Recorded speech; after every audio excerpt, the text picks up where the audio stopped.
Jeffrey Epstein file இப்போது கரண்ட்டாக ரொம்ப கான்ட்ரவர்சியாக போயிட்டுருக்க இஷ்யூ. அதை பற்றி ஷார்ட் அண்ட் கிளியராக சொல்கிறேன், கேளுங்க. ஜெஃப்ரி எப்ஸ்டைன் ஒரு யூஎஸ் பில்லியனர். பப்ளிக்காக பார்த்தா ஒரு எலிட் பிஸ்னஸ்மேன். ஆனால் பேக்ரவுண்டில் பார்த்தா under age girls sex trafficking case. 2019 அவர் அரெஸ்ட் ஆகுறாரு. ஜெயிலில் மிஸ்டீரியஸ் டெத். அஃபிஷியலாக சூசைட்னு க்ளோஸ் பண்ணுறாங்க. பட் வேர்ல்டு வைடாக இது பெரிய டவுட்ஸை க்ரியேட் பண்ணுச்சு. அப்போ இந்த எப்ஸ்டைன் ஃபைல்ஸ்னால் என்ன? Court document, victim statements, flight logs, அவன் private jet, Lolita express, contact list and sealed names.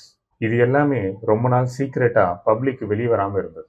ரீசெண்டாக என்னதான் நடந்தது? கோர்ட்ஸ் ஸ்லோலி ஓல்டு ஃபைல்ஸ் எல்லாம் அன்சீல் பண்ண ஆரம்பிச்சாங்க. அப்போ சோஷியல் மீடியாவில் ஒரு எக்ஸ்பெக்டேஷன், பிக் லீடர்ஸ், செலிபிரிட்டிஸ் இவங்க எல்லாரோட நேமும் எக்ஸ்போஸ் ஆகும்ட்டு.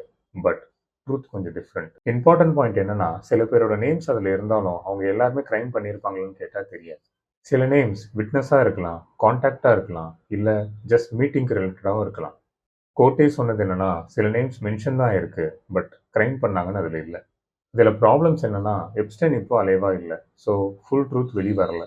சில ஃபைல்ஸ் இன்னும் சீல்டாக இருக்கு, டிரான்ஸ்பரன்சி இல்லை. Powerful people involve in belief, but proof இல்லாமல் ரூமர்ஸ் ஸ்ப்ரெட் ஆகிட்டு இருக்கு. ஏன் இது வேர்ல்டு வைட் இஷ்யூ ஆச்சு? பிகாஸ் எப்ஸ்டைன் வேர்ல்டு எலிட்ஸோட கான்டாக்டில் இருந்தான். மணி, பாலிடிக்ஸ், இன்ஃப்ளூயன்ஸ் எல்லாம் மிக்ஸ் ஆன case. Truth plus mystery, perfect fuel for conspiracy. Final thought, Jeffrey Epstein கேஸில் கிரைம் ரியல், விக்டிம்ஸ் ரியல், ஃபைல்ஸும் ரியல். ஆனால் சோஷியல் மீடியாவில் வர எல்லா கிளைம்ஸுமே ரியல் கிடையாது. ட்ரூத்தும் ஸ்பெகுலேஷனும் மிக்ஸ் ஆன டேஞ்சரஸ் மிஸ்ட்ரி கேஸ் இது. ஸோ இந்த மாதிரி வீடியோஸ் உங்களுக்கு டெய்லி வேணும்னா என்னோட சேனலை சப்ஸ்கிரைப் பண்ணுங்கள். I'll see you tomorrow in the next video. Bye-bye.